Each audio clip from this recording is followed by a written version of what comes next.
Aston Villa FC updates directly to your inbox. Plus subscribe. Thank you for subscribing. Could not subscribe? Try again later. Invalid email. Aston Villa could lose Sam Johnstone next month to a Premier League club. Reports are suggesting that Albion, West Ham and Crystal Palace are all tracking the 24-year-old goalkeeper who is currently on loan at Villa from Manchester United. Boss Steve Bruce is desperate to agree a permanent deal but knows that money is tight, and as the stopper has a recall option in his contract in January, United could look to cash in if they get a suitable offer from elsewhere. Johnstone is happy at Villa and enjoying a run of games, but he's ambitious and wants to test himself amongst the best in the country. He's been a standout performer for Villa and is a big part of their promotion bid, but the interest from the top flight could swap his decision. The Mirror today reporting that Albion are looking at Johnstone as they want more competition for Ben Foster. West Ham are also said to be keen with one eye on next season when loanee Joe Hart returns to Manchester City. At Palace, Wayne Hennessy's deal is up next summer and they are in the market for a replacement. Bruce has stressed that he will do everything possible to sign him in January, but as the club are still looking to balance the books, it could be a difficult task. What has Bruce said about him? I think you know the way I feel about Sam. He's come on leaps and bounds since he's been here. He's a very, very good young goalkeeper and we'll do our best to keep him. Even Prince William wants Villa to sign him. Villa fan Prince William has also given Johnstone the royal seal of approval and recently urged Bruce to sign him up. He was pleading with me to get Sam Johnstone tied up and make his deal permanent. Bruce said recently, "We're pretty fortunate to have him as one of our big supporters." Defender leaves. Kevin Toner has left Aston Villa to join St Patrick's Athletic on a 2-year deal. The 21-year-old has been on loan with Stevenage since the summer but ends his spell with the League Two side to return to his native Ireland. The Republic of Ireland youth international shot to prominence at Villa Park during the club's most recent season in the Premier League as Eric Black handed him several starts towards the end of the 2015-16 campaign. But first-team opportunities have been limited at Villa Park ever since, with several senior central defenders ahead of Toner in the pecking order. Toner said, quote, "I'm delighted to be back and signed for St. Patrick's. Can't wait to get started. Special thanks to my agents." Quote, he spent time on loan with Walsall and Bradford last season and helped the latter reach the League One playoff final where they were defeated by Millwall. Toner's contract at Villa Park was due to expire in the summer, and by joining St Patrick's he brings to an end a 5-year association with the Claret and Blues. More Villa news. It's July 10, 2016, and Aston Villa are in the process of overhauling the previous season's squad with new owner drive. Tony Shaw allowing Roberto Di Matteo to splash the cash. Championship-winning captain Tommy Elphick had already arrived, as had highly rated Italian goalkeeper Pierluigi Gollini.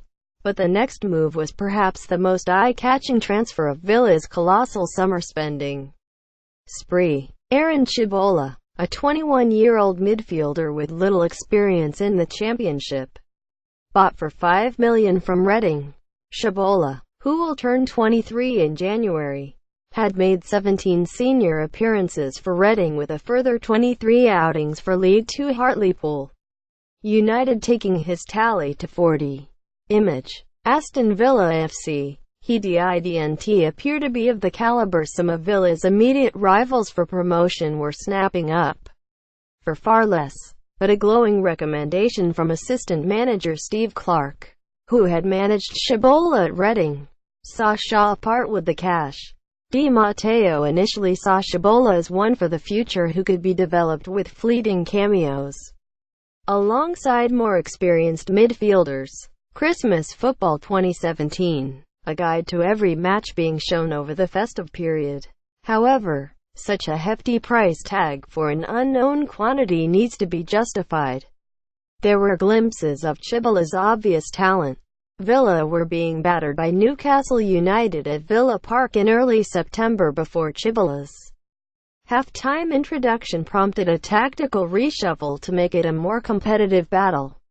And Chibola marked arguably his best performance in claret and blue with a late leveler in front of the whole end. Cameos like that saw a great deal of affection shown towards the midfielder from supporters who were intrigued to see more of him.